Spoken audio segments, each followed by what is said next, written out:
هي ليست لعبة من ألعاب الخفة ولا خدعة بصرية، إنما هي الحقيقة الصادمة للحوم التي نتناولها.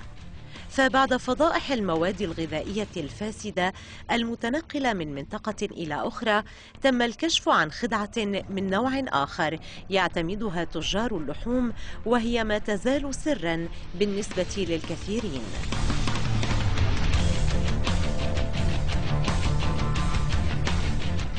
تقوم هذه الخدعة على تجميع قطع اللحم الصغيرة والتي لم تعد صالحة للاستعمال وخلطها مع مادة كيميائية لاصقة على شكل بودرة بيضاء معروفة باسم لاصق اللحوم ميت جلو، التي من شأنها لصق القطع ببعضها البعض لتشكل قطعة متماسكة من اللحمة يصعب حتى على المتخصصين اكتشاف زيفها، ليتم بعدها بيع هذه القطع بسعر مرتفع على أنها لحوم طازجة دون وضع أي إشارة تنبه المستهلك إلى حقيقتها.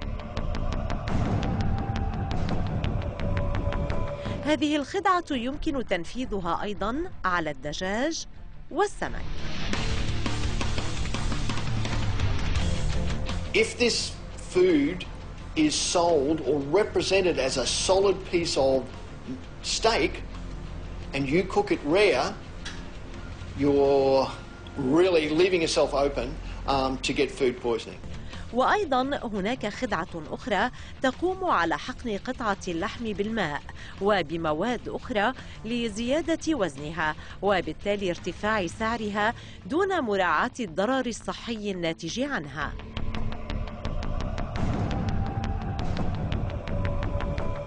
وفي وقت تحذر الدول الأوروبية استعمال هذه المواد، ما تزال دول أخرى تستخدمها وغالبا بصورة سرية.